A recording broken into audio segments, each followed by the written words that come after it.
Everybody.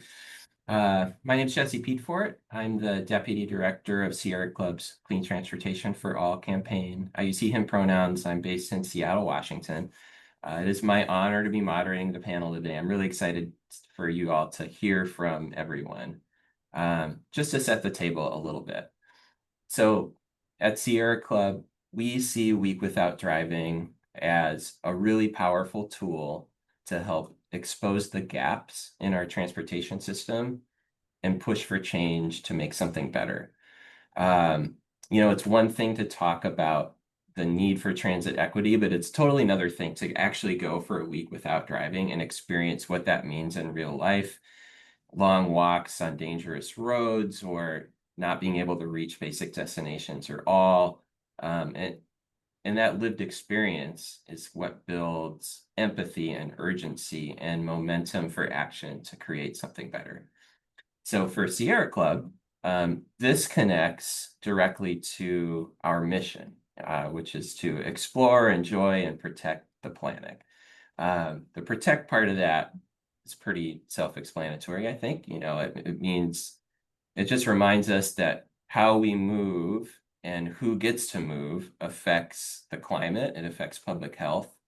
And so expanding transit access to green space and parks and trails, which is what we're going to talk about today, has so many benefits from air quality to climate pollution. But that other piece of our mission statement, the explore and enjoy part, that means we want all people to be able to get outside, not just those with a car and the free time to use it.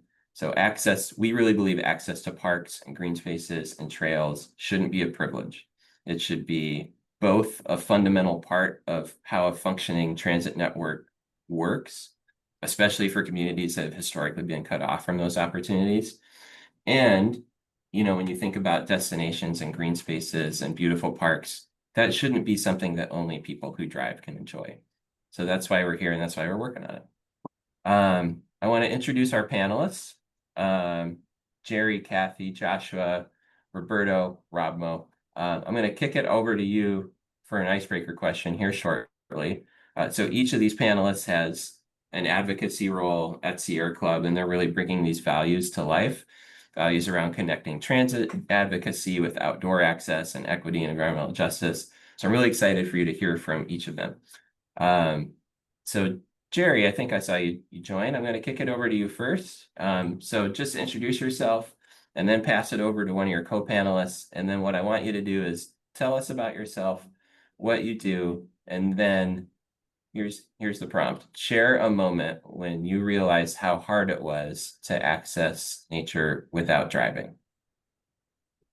Thank you, Jesse. Let's make sure. Thank you, Jesse. So Jerry Seawood James, use him pronouns. I'm the deputy director of the Sierra Club's Outdoors for All campaign. A little bit about me: an Air Force veteran. I've worked on as a recreation planner, conservation work for like years, and I'm really interested in the intersections of like nearby nature, outdoor creation, social justice, and art. How those all kind of meld together. And then for Jesse, for your prompt, when did I realize it was hard to access nature without the impact of public transit in nature? I think about like in my state, none of our national parks, none of our state parks, none of our state forests or federal forests are accessible by transit. So we have all these beautiful places like the Red River Gorge or Natural Bridge State Park or the Big South Fork the Big South Fork Scenic River area, Cumberland Gap. I can like rattle off like a list. If you don't have a car, you can't get to it. And, not to be crass, but that sucks. You miss out on all these beautiful landscapes. And so that's why this campaign is important for me because, this provides equity for folks to be able to, see these beautiful spaces, improves public health, mental health, and so many things. So thank you, Jesse, for kicking us off. And I will pass it to my colleague, Josh Hudak. Thanks, Jerry. I'm Joshua Hodak. I use he, him pronouns. I'm here in Minneapolis, Minnesota. with the Minnesota chapter of the Sierra Club, the North Star chapter. I'm the senior program manager. I work on land use and transportation in the state and the Twin Cities, which is Minneapolis, of course, and our capital city of St. Paul. My story starts 20 years ago when I started at the Sierra Club. And we did this initiative called Transit to Green Space, basically a precursor to Transit to Trails. And our challenge was figuring out what parks, open spaces, and trails could actually be accessed via transit. It just took a lot of research, and back then, of course, was before Google Maps and MapQuest even. So we were using paper maps and paper bus schedules. So we created a paper map once we identified which parks could actually be accessed. And another challenge with that, of course, this is pre-GPS, and I'm dating myself, but was the fact that parks don't have grand entrances, right? Oftentimes you can access them from all different ways. So a lot of challenges there. If you want to hear my full story, I'll drop a link in the chat with a podcast episode that I recorded recently with a local outfit called Streets MN. And I'll kick it over to Kathy next door in Wisconsin. Thanks. Thank you. My name is Kathy Van Maren. I am a volunteer with the Wisconsin chapter of the Sierra Club. So I'm a member of the Coulee Region group. And I've been a lifelong public transportation and bicycling for transportation advocate. So I joined the state chapter's transportation access and equity team and started working on transit issues. And then when I heard about Week Without Driving and Transit to Trails, I thought, oh, these things go together. So I started I've done one successful Transit to Trails and one unsuccessful Transit to Trails, and I'm going to try another one this fall for Week Without Driving. And the thing that really brought it home for me was, I've always kind of been aware of it, but a few years ago, there was a program, an important program at a major park in our city. And I invited a friend to go with me who uses a wheelchair. And I was thinking, oh, we can take the bus there. Well, we could take the bus there, but then that person would have to wheel quite a long way, and the weather wasn't great at the time. So really, it did not have bus access, and that led me to look at all of the parks in our city that are not accessible by bus. And so that's why I think this is a very important issue. Anyway, so I'm glad to be here, and I'll pass it on to Roberto. Yeah, Thank thank you. you. Good afternoon, good morning, folks. Roberto Morales. I go by Rob Mohican pronouns. I'm the Outdoors for All campaign manager here in Los Angeles, Tongva, Tatami, and Chumash lands. Not thinking about it, right? Thinking about a story. The whole reason I'm here really is because I kept on asking myself, why is it so difficult to get to the San Gabriel Mountains? I grew up in Guatemala, but I immigrated here to Los Angeles, one of the densest places in the country, and I landed in one of the most densest neighborhoods in that city. So it became really hard for my family to get outdoors. And it was really until I graduated high school, I was able to get a vehicle, get my license to get out to these places and get out to the San Gabriels, which to me, they just seemed very far away. But they really weren't, right? They were like 10 minutes away from the town that I grew up in.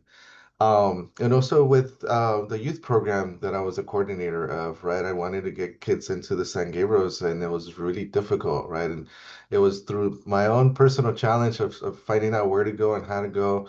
and at the point where I didn't have a vehicle, right, and I was riding my bike and trying to find out where was the most accessible place in the San Gabriels, and it turns out still to this date there's only one transit route that gets you to at least less than a mile away from a trailhead. So I'm still asking myself why, but being an advocate in that sense of, what is it that we can do to connect people to the work of advocating for a transit trail system that will make it a lot easier for communities, especially communities of color, to get access to a trailhead, right? To get access to the San Gabriels, which are 2/3 of LA's open space. So, plenty more stories in that whole, story, but yeah, excited to be here. Thanks, everyone. Ramo gave me the perfect segue for kind of the first question I wanted to ask the panel. Talking about stories, talking about what messages work to convince people. I think one of the things that is maybe unintuitive for people, or that you have to kind of convince people of, is that access to nature is a transportation issue. So I'm wondering, question for any of my panelists that would like to hop in, what kind of messages or stories, maybe including some from Week Without Driving, have helped you make that case that this is a critical transportation issue?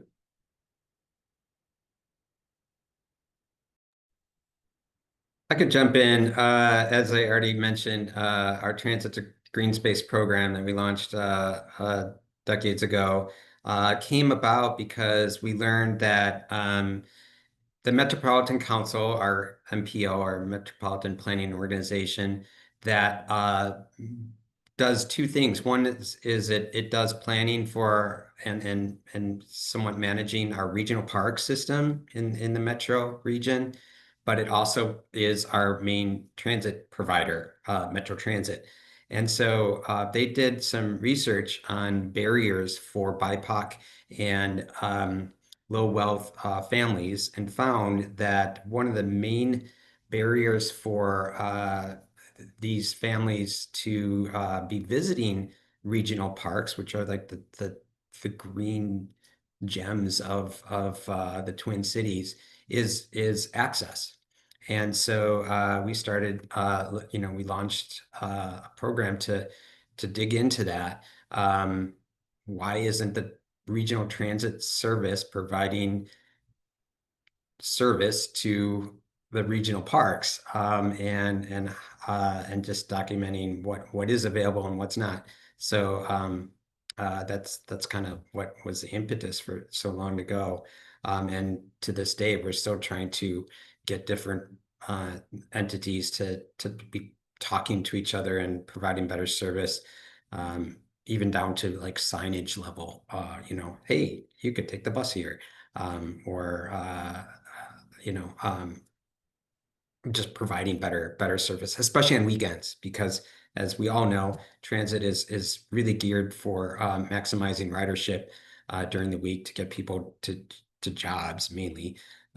So weekend service, when people have time to recreate, is a challenge. So I could talk more, but I want to leave space for others.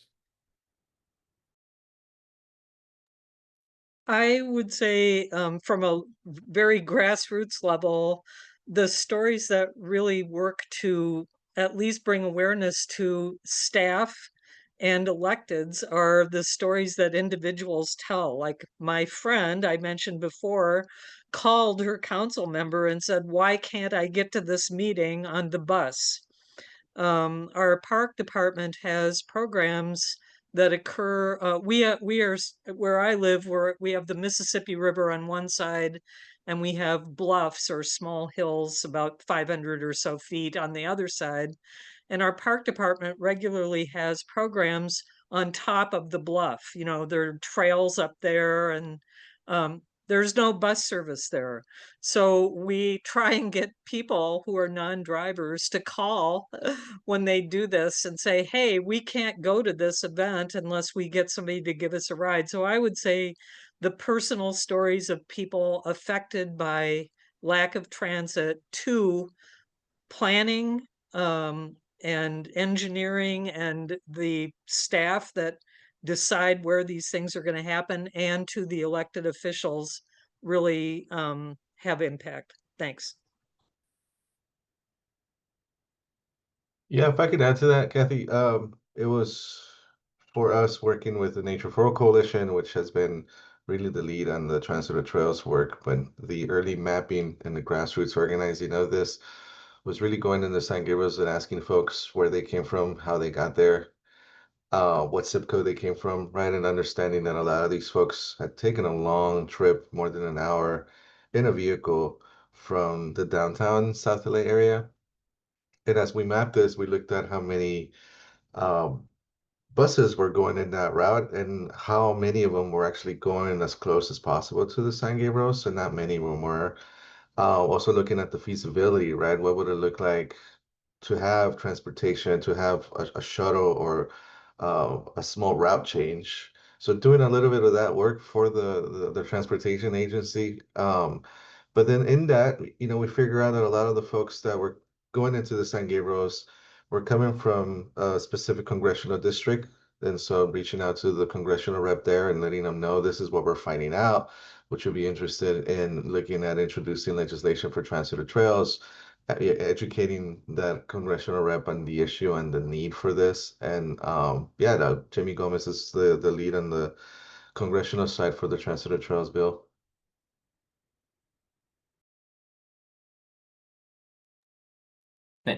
Thanks, everyone. I mean, I'm really struck by just like drilling down on the individual experience, like who's coming, who's not, where are they coming from, how are they getting there, how can they not, who can't come and who can't go to certain places. A kind of a next question I want to segue into is maybe how that sort of access challenge presents differently in different types of places. I'm thinking, what are the differences between rural, suburban, and urban areas? Or maybe there's some similarities you want to mention too. You're on different places. You got LA, La Crosse, Wisconsin, Twin Cities, Frankfort, Kentucky. So I'm wondering if kind of in your experience in this advocacy, how does it look different depending on the type of place that you're talking about? Yeah, I'll jump in, Jesse. So I remember like years ago, like this like 2016, I was working with the Powell County Library to kind of create some youth engagement outdoor programs. They saw a film I did about rock climbing Red River Gorge, and they were like, "Hey, like, would you take my kids like rock climbing?" And I was like, "Oh yeah," but then I realized, oh man, the liability to do that. And so I created an event that brought the rock climbing to them, in front of the library, the mobile rock climbing wall and stuff. But what was interesting was talking to the kids. A lot of them, so like the Powell County is like kind of the gateway to the Red River Gorge, National Geological Area. A lot of the kids that live adjacent to the gorge had never been in it. So there's some social stigma around like danger. And there's also a lot of their families like work in like manufacturing and stuff. And like, so they don't have the time. And then there's no public transit at all to get out to the gorge. So like a lot of the people that went and recreated there were from more of like urban communities like Lexington, like Louisville, Cincinnati. And so that struck me is like we have this beautiful place, but the locals, weren't able to get there. So that was like one example for me. In Louisville, Kentucky, there's a really beautiful public or kind of public-private park or private park, but that's publicly you can public access. It's called the Parklands of Floyd Fork. So I've worked there as a canoe instructor for a few summers at canoe camps. There is no public transit access to the parklands, and this is a really beautiful place along Floyd's Fork. There's like or water access, mountain biking, flat water or flat or flatland cycling, like road cycling, environmental education, so many opportunities, but there's no public transit. So I started working with our chapter, our Green Louisville group, and we start trying to map this out. And we still haven't done it yet, but we're gonna probably do it this year. We're gonna try to do which we can get to later, an epic fail, we're calling it. So we're gonna try to ride like the Louisville's the transit in Louisville, and then basically just walk to the park. So we think that it will from the nearest transit the nearest like route, we'll have to walk about like an hour and 30 minutes to get there. And so we're gonna kind of like document that experience. But like those are different. Those that's an interesting example because I brought up like Powell County is a rural Eastern Kentucky community, really close by, less than 15 minutes to a trailhead or so in the gorge. And then you have Louisville, Kentucky. Part of Wood Fork is, in the county, in the city, not that far, but there is no public transit access to it. And then like one more thing is like same in like Lexington, Kentucky. There is like Raven Run in the new park that I worked on called Kelly's Landing. And these are really awesome natural areas. There is no public transit to go out to these more natural area, like in our like big city, like or that aren't like your traditional city parks. Yeah, if I can add to that, I think with us, the issue, and it's similar, I think, to rural areas around LA, it's the frequency that these buses are coming by. It shows you the inequity too. I mean, in South LA or just, low-income communities of color, the frequency is mainly just to get you to work and back.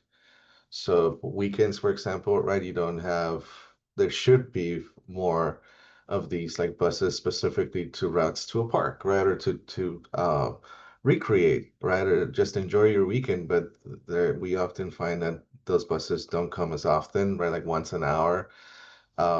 Similar to rural areas, sometimes they don't come at all in the weekends, right? So we do run into that issue definitely of how, right, like waiting for a bus for an hour and then getting to another shuttle. So it takes more than 2 hours to get 10 miles, right? Very difficult.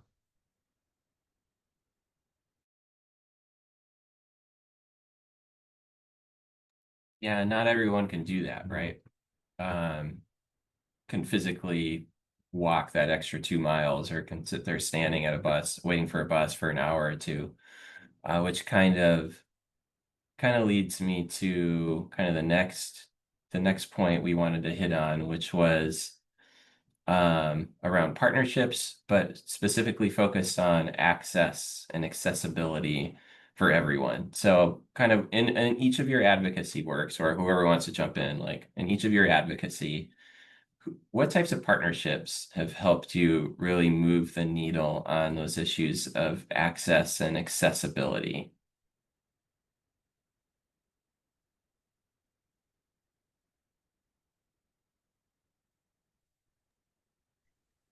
In our area, our Sierra Club has a partnership sort of with a group called Outdoor Recreation Alliance, and they do a lot of trail building and work on trails. And they recently bought a farm just outside of the city, and they're going to build a trail farm there.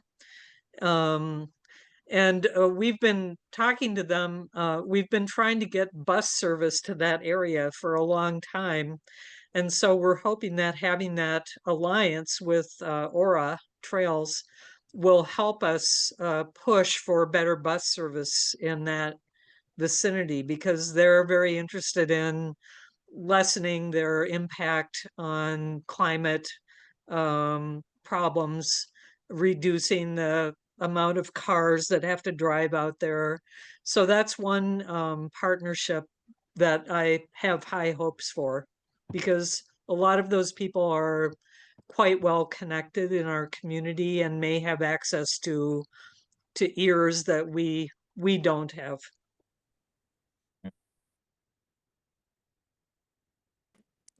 Yeah, yeah, I'll say like Jesse, like something we've been trying to do at the Sierra Club is like scope out and help our chapters like work with our chapters to help identify like those gaps, those epic fails.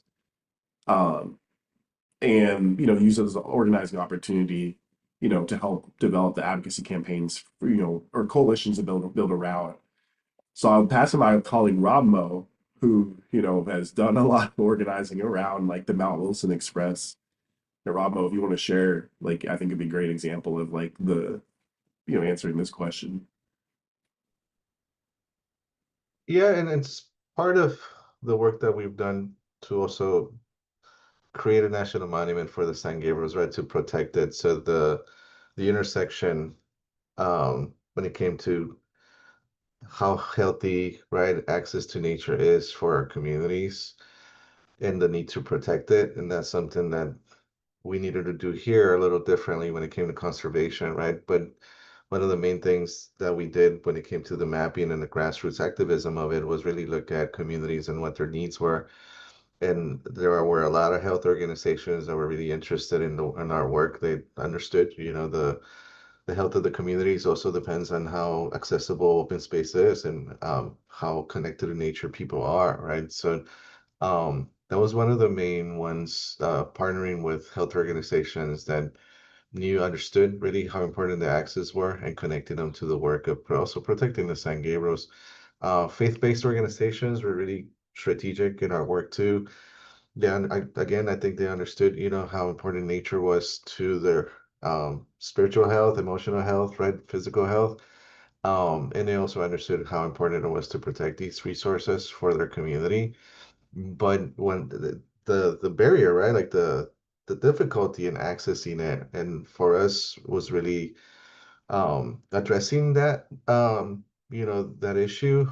So creating pilot transit trail programs, right, getting buses out to folks to get them from their community out to the San Gabriels, looking at how easy it could be or the challenges that we had, where we could go, where we could not go. But doing these outings with folks, and we really did prove that there was a need for transit trails and that it was possible to get buses out to certain places where people thought that you couldn't get a bus out into the San Gabriels. And that also helped us get a lot of folks on our side, right? Convince folks that this was something that they could that they should advocate for. Can I follow up with a question there? You talked just a little bit more about like the the pilot route. Like how hard was that to get off the ground? So Um, Yeah, I think mainly it was to convince the Forest Service that we could do this, or like we could have, first of all, that we could bring 50 people in a bus. I think there were people that didn't think that there were enough folks interested in getting in a bus and going to the San Gabriel's. Again, we're talking about like this is just like less than an hour away from South LA communities, which most people think it's further than that, but if you have a bus that's directly connected to it, it's less than an hour. So issues with the public land management agencies, looking at what type of programming they had, which they didn't have. These folks did not have any program to accommodate large groups that were first timers in the San Gabriels. Logistically, I think it took some convincing for certain bus companies to feel comfortable going out there. You don't require the special license to go into Mountainous Road, but some people, some companies didn't want to give us a bus because of that, because there was just safety concerns. But now there are actually more of an infrastructure issue, I would say. Now that we have convinced the Forest Service that this is feasible. We actually have funding from Metro, the transportation agency, to do it. But to actually create permanent bus stations in a federally managed area, and that's proven a little bit harder than it sounds. But yeah, it's a little bit more of an infrastructure challenges, right? The reality of it, if we want to have a permanent system there, then what does it take? And it does take a little bit of the infrastructure. But at first, the way that we did it was just the path of least resistance, right? And definitely um, asking for forgiveness instead of permission sometimes. But yeah, everybody made it safe, as long as people are having fun and coming back safe. And that was, we had people that were convinced that this is something that we could do. We had the federal management agencies saying, oh, yeah, this is actually something that we could support and that we should. And then, yeah, just essentially how we advertise these outings as something that Metro and other agencies should provide funding for.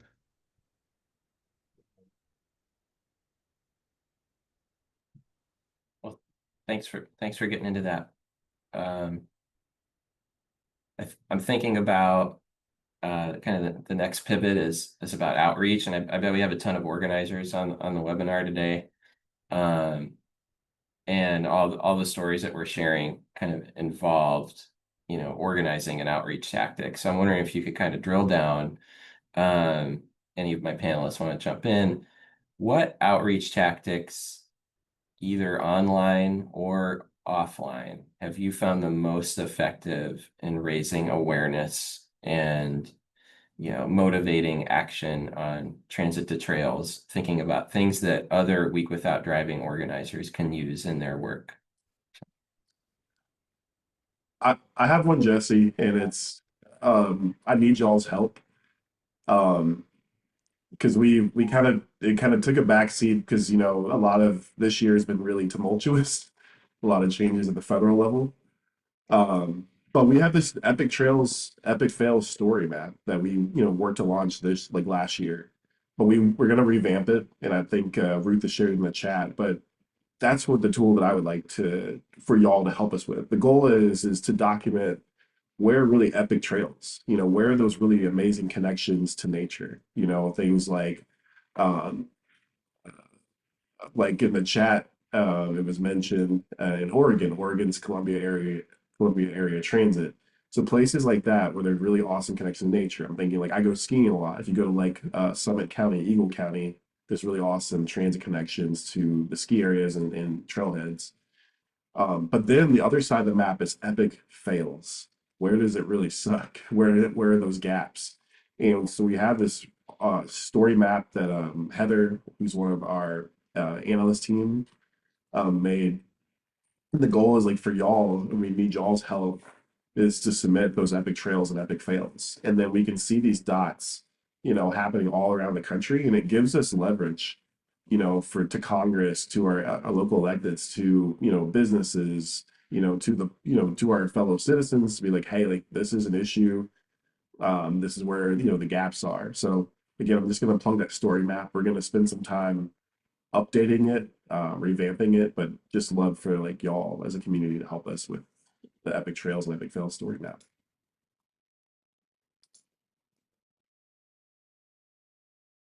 Cool plug for the story map.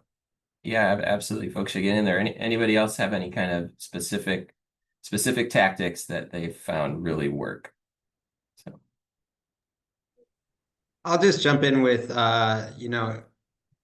Sierra Club, as folks may know, at least here in Minnesota, a lot of our members and supporters don't use transit. They may drive an EV, but they're not very familiar with transit. And so we found that by creating outings and experiences,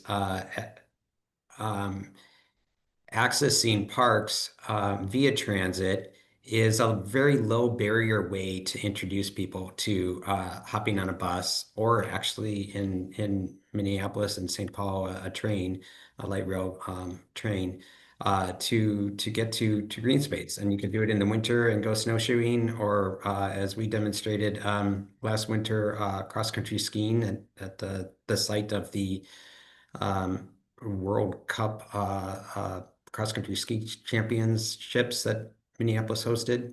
And then Anna Zeberts did the same trip when she was in town, to just a hiking or birding experience. So again, it's just a way to get people that might not be used to taking transit to try it out in a group setting with friends. So we found it's a great tool for doing that. And then of course the next step is getting them to use it more often and to advocate it as a real solution for addressing inequities in transportation, and from the Sierra Club perspective, of course, climate action.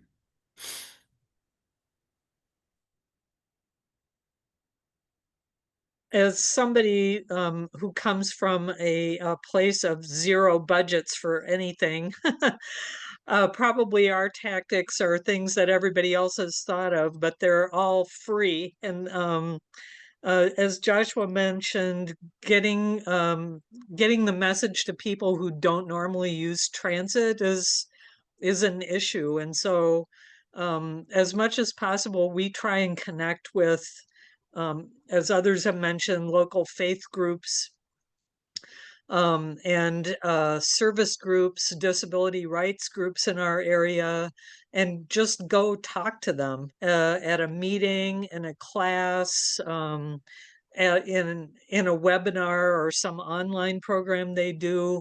The more we can just connect with people, and then, as you mentioned, invite them to experience it in a supported manner, the more impact we seem to have. And then, of course, those people are often connected to many other groups. So it's just throwing the pebble into the pool, and the ripples go out. I love that visual. It feels like a lot of what we're talking about is challenging assumptions that people have, who uses transit, what should transit be used for? It's not necessarily just to get to work, right? But a lot of people think that. Who goes hiking? The agency didn't believe that 50 people would hop on a bus and go to the San Gabriels. And a lot of the ways that you're working to challenge those assumptions are through individual experiences and stories, and highlighting the real challenges that people have. And I think that's great. So we're going to have some time for Q&A. There's one last question that we kind of had. I'd like to just do a round robin to each of our 4 panelists. If you could quickly, if you have one in mind, quickly mention one concrete action that people can take during Week Without Driving this year to push for access to nature and green spaces in their communities. And then we can go into Q&A, and I think Ruth has been collecting or monitoring the questions that have been coming in. So any of my panelists want to go first, go ahead. So Well, Jerry mentioned a little bit of that, but I want to say that, the epic trails, the epic fails part could also be fun, and it is a challenge, right? But you can have fun with it. If you record that experience or that adventure, if you will, then what the challenges are and pointing them out, maybe reaching out to a local elected and say, I just tried to take a bus to my local park and it turned out really difficult and I don't understand why. Can you do something about it, right? I think that could be it. Just really, yeah, look at how feasible it is and actually try it out. And if you do tend, if you have some challenges, try to make fun of this, enjoy that challenge, that adventure. Yeah, I agree with Ramo. That's what I was gonna say is like one tangible action is to do an outing during Week Without Driving and hit us up. We'd love to work with you to create like a blog, or even like a video. Our Detroit Outdoors program, they did these high school students did an epic fail trip, and it was really cool, like little video they made. So we'd love to work with y'all on doing something like that. So.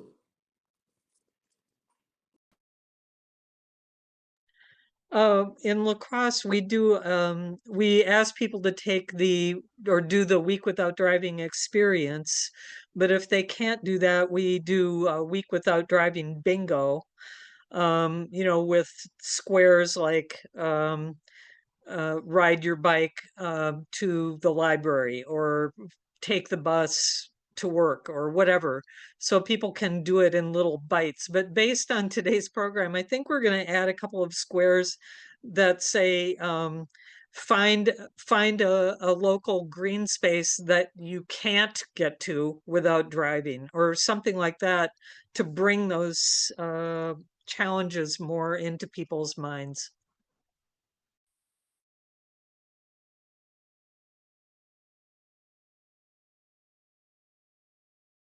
Josh, you got one you want to share to wrap us up? I just echo everything that I've heard from my colleagues here. Just try it. The one challenge that I will warn you, at least a lesson learned that we've experienced is, um, again, getting people to try transit together is a very low barrier way of going about this. But the logistics can be challenging.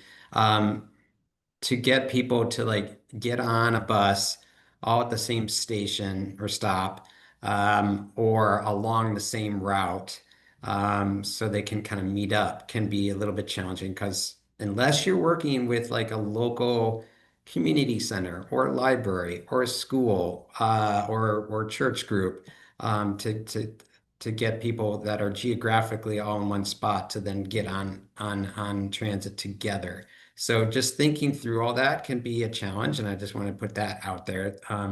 But surmountable. I put in the chat a link to our outing that we did last year as part of Week Without Driving, and we combined it with our local car-free MSP, that's Minneapolis St. Paul Day, and also Transit to Trails, where we did took a bus rapid transit route to a regional park where Car-Free MSP Day event was happening. And it was a lot of fun. And we picked up people along the way. So we just made it very clear to folks, where this bus rapid transit route goes and how to pick it up along the way. And then we partnered with Metro Transit to get some bus passes. So I actually paid for everyone to hop on along the way, which worked out great too.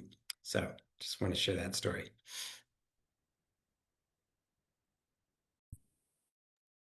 Thanks, Josh.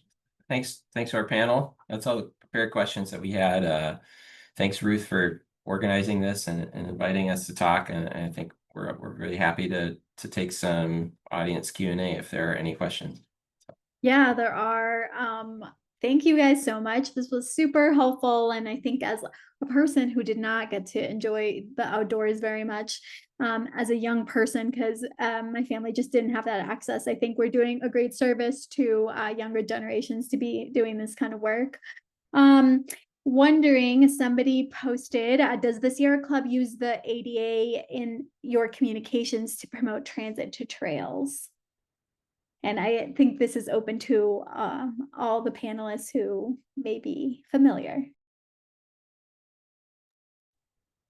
We don't use specific messaging in Minnesota, but I will say that we partner very closely with disability groups in our broader transit advocacy work, which has had different reiterations, but most recently Transit Forward, or Transit Partners, where we're advocating for transit funding, for example, at the Capitol, and a 501c4 way, of course.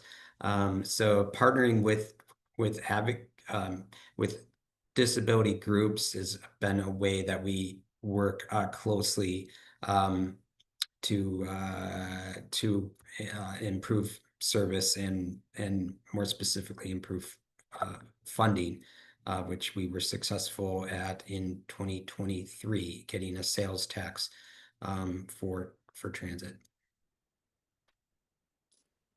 Yeah, I was gonna say I was wanting to get some more clarity on that question, but I will say like we do think about it is a core part of like our campaign, thinking about people with disabilities, especially because our campaign has a military outdoors campaign.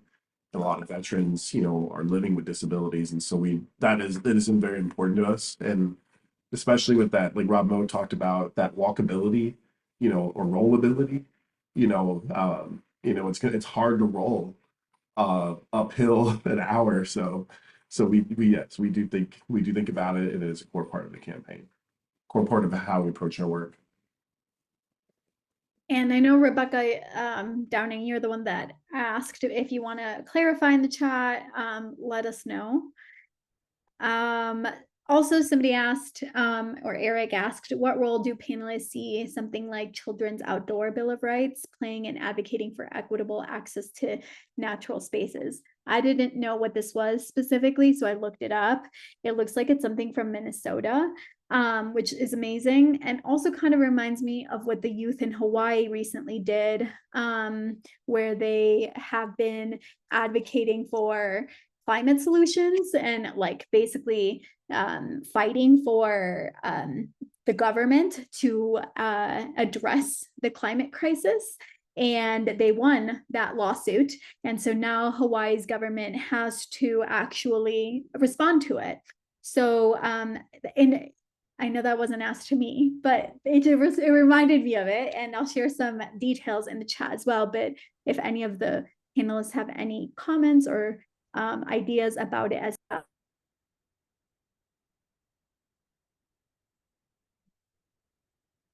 Yeah, one of the things that Outdoors Pro is still working on, it's Every Kid in a Park.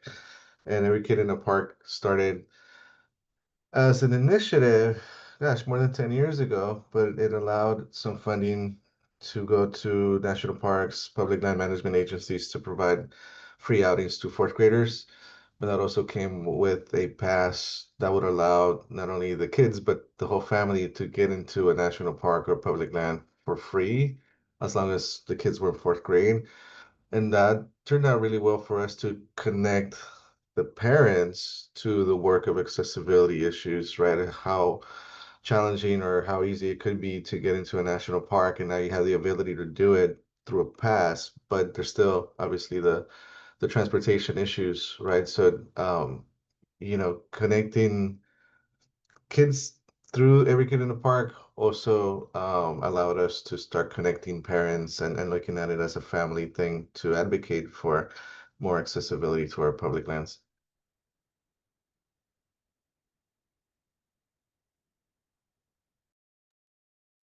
Awesome. Yeah, and it looks like it's not only in Minnesota. It looks like Roberto, you shared that California also has one. It looks like New York, Rochester, New York passed a really strong one. So this is kind of everywhere. And we talk about this in Week Without Driving all the time. Children are non-drivers as well, and they deserve to be recognized, and they have mobility needs, and we need to talk about their needs as well.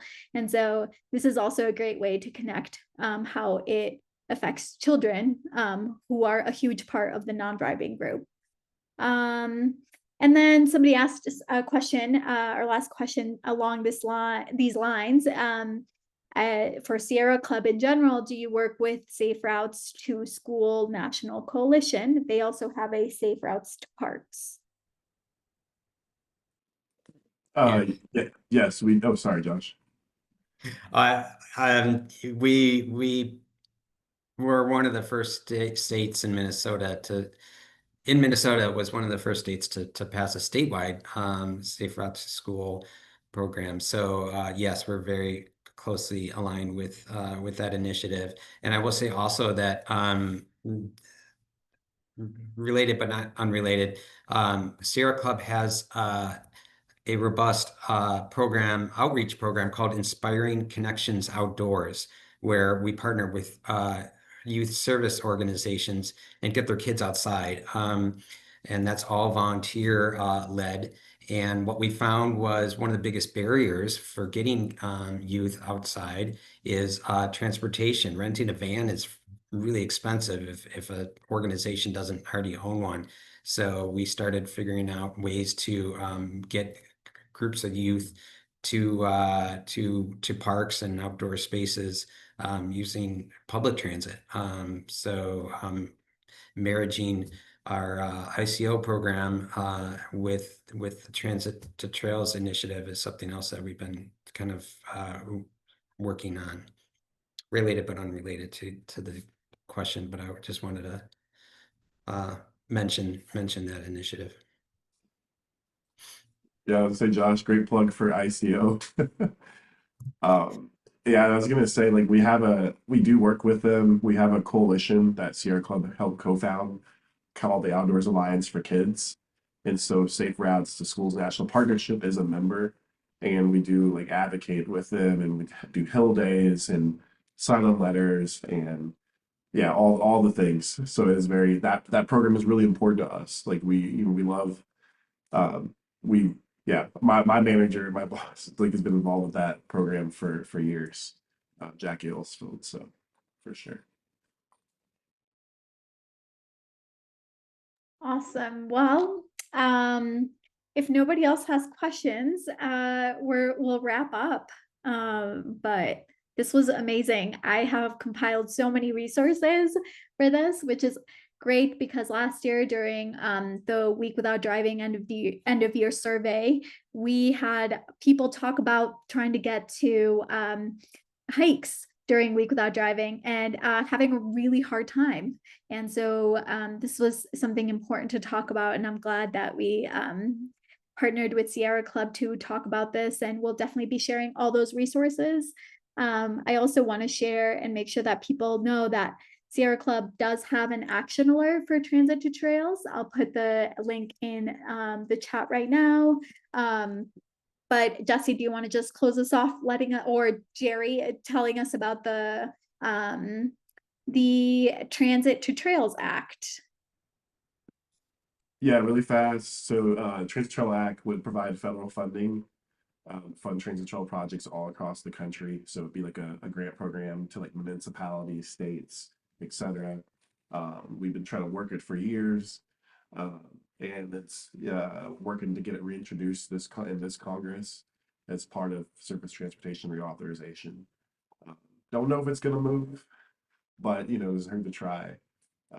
So yeah, and we have an action alert. Please fill it out, and get that message to Congress. Let them know that this is, this type of funding is very important. Awesome. Thank you so much, everyone. We'll be sending you updates with all these resources, and catch you at the next one, August 20th. We'll be talking about transit again. It's a big part. So thank you so much, everyone. Bye. Thank you to the panelists. Thanks all. Thank you. Bye.